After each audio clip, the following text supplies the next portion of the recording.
So you've got a Monstera and it's growing, but it's starting to lean, it's starting to go find its own way, and you're thinking, what in the world am I going to do with this thing? Well, I'm about to save you lots of expensive mistakes, because what I've discovered after trying almost every support method out there, it might just change how you think about looking after your Monstera.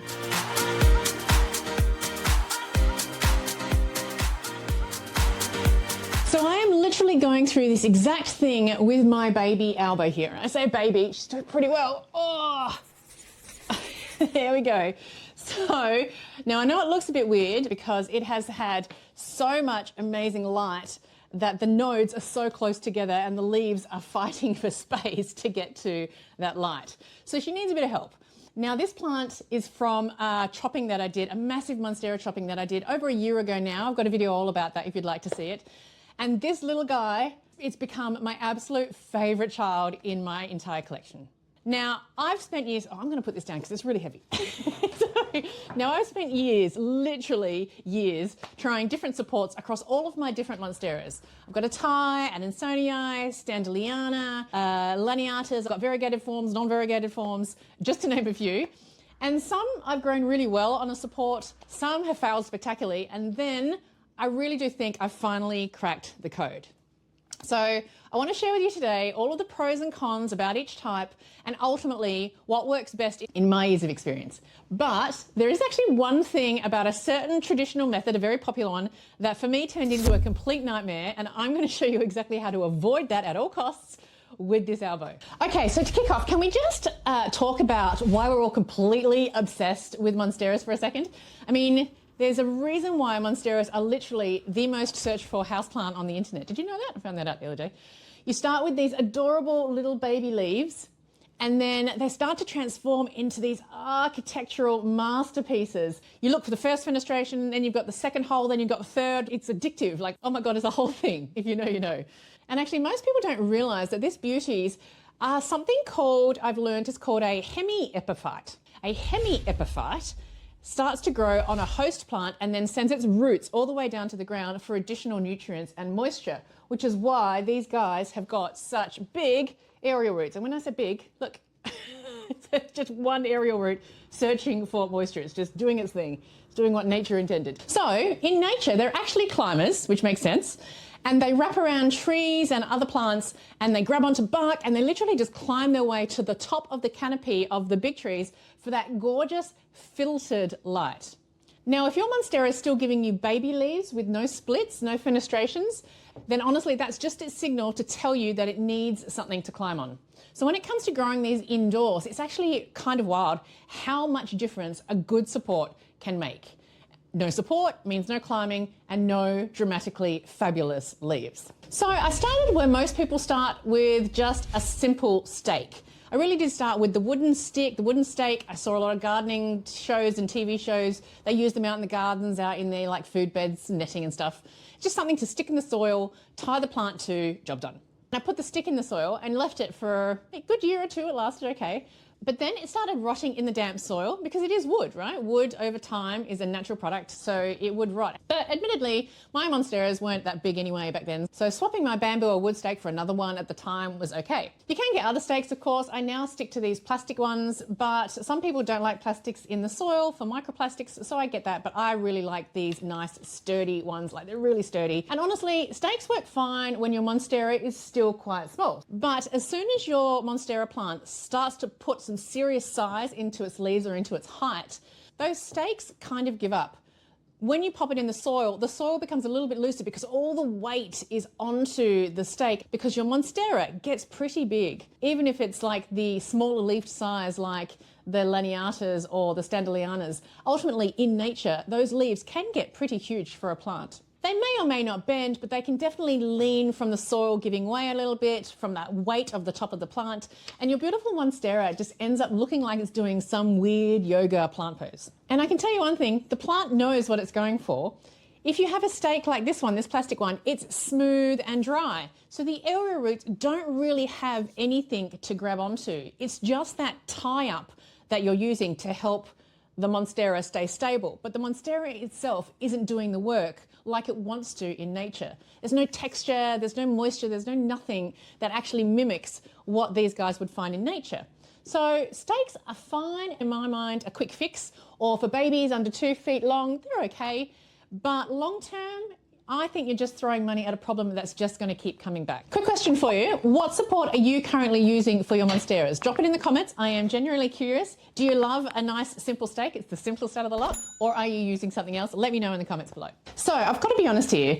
As I learned more and more in my plant journey over the last few years, I have tried trellises for other plants. I've got quite a few. My Hoyas seem to love them. But I've never really actually tried a trellis for myself for my Monsteras. In my mind, they're still just not strong enough for what a mature Monstera needs.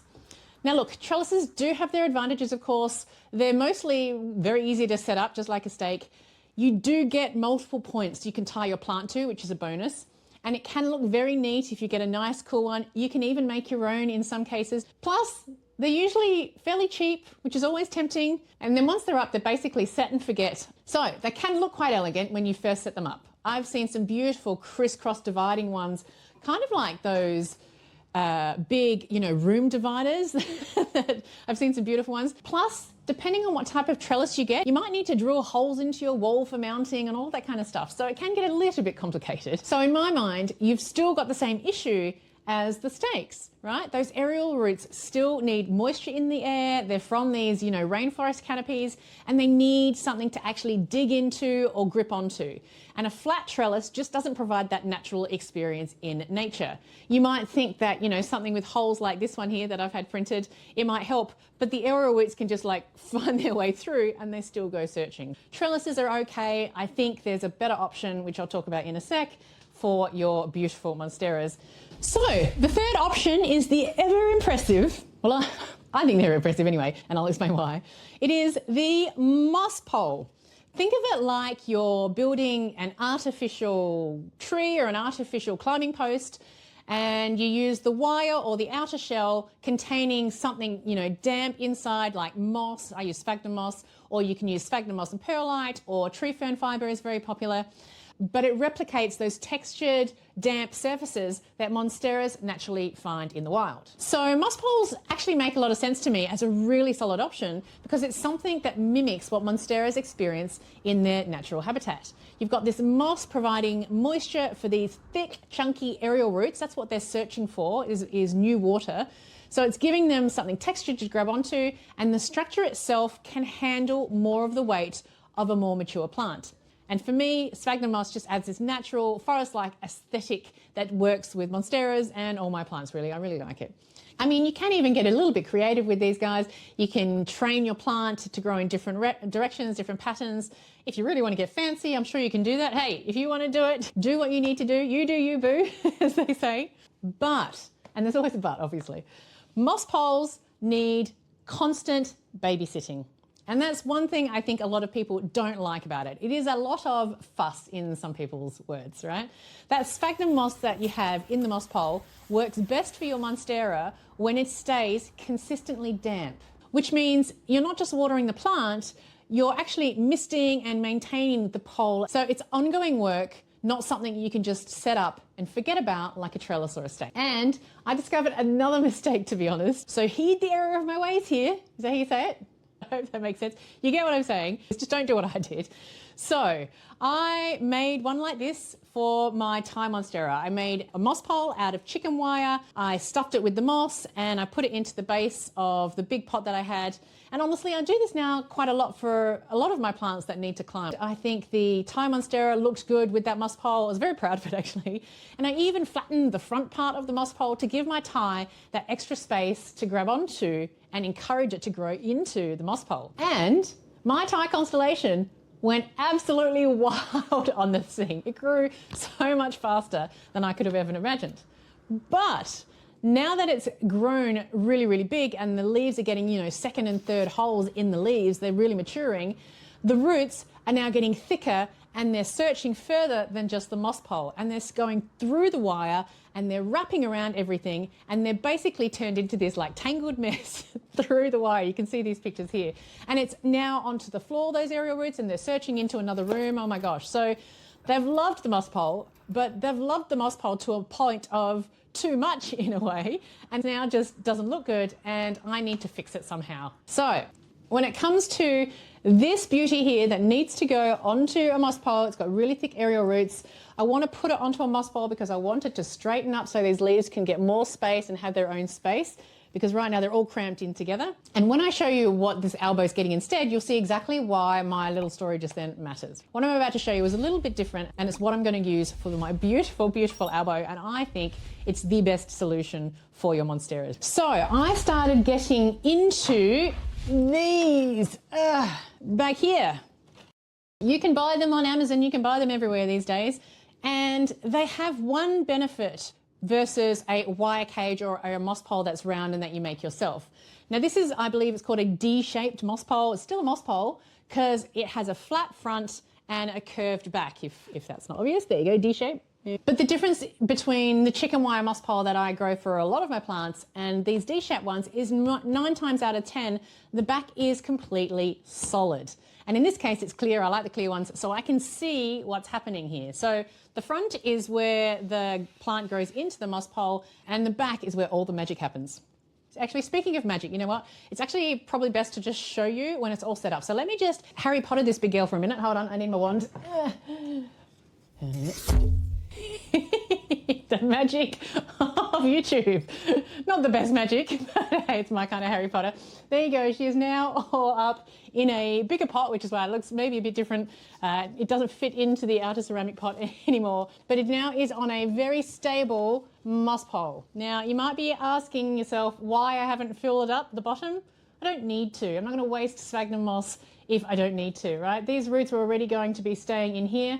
What I want to do is encourage the new growth to come and grow into that moss pole. So there is literally a new node or a new aerial root just coming out there near the node, and I want to encourage that to grow into the moss pole. I'm just going to grab some Velcro tape to secure it flat against the moss pole. So again, it just encourages it more. And then I'm just going to make sure that that moss stays damp. But you can see now, it's beautiful all the back. So when these aerial roots start growing up, they'll come through, it's clear, and you'll see them all kind of cascading downwards, or sometimes upwards, but mostly downwards and back into the soil. So nice and clean. And the other thing I forgot to mention about the plastic backing is I have put it right into the pole, so down to about there. And then I've put dirt inside the pole, or not dirt, potting I should say, inside the pole, as well as around in the actual, obviously in the pot. If the moss pole itself is in the base of the pot, fill it with potting mix so the roots can still grow into that area. So I love this moss pole, this D-shaped moss pole, because everything stays manageable, but your plant still gets that authentic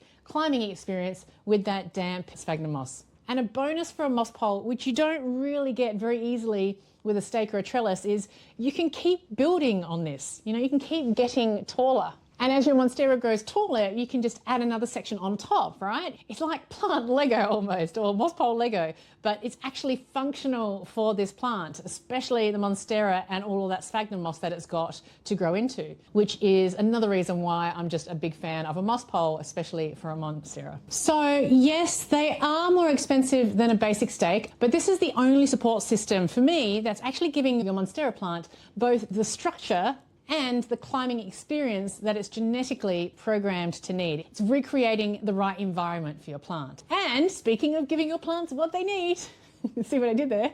If you want more plant care tips like this delivered straight to your inbox, come and join my Leafy Lounge newsletter. It's a weekly newsletter with tips, tricks, and a little bit of fun each Thursday. Link is in the show notes, in the description down below. Come and join the Leafy Lovin Lounge. But to help you out with the moss pole a little bit, there are a few things that you can do that makes it a little bit easier. The key with moss poles is, as I said, keeping that moss damp, not soaking wet, but definitely damp as long as you can.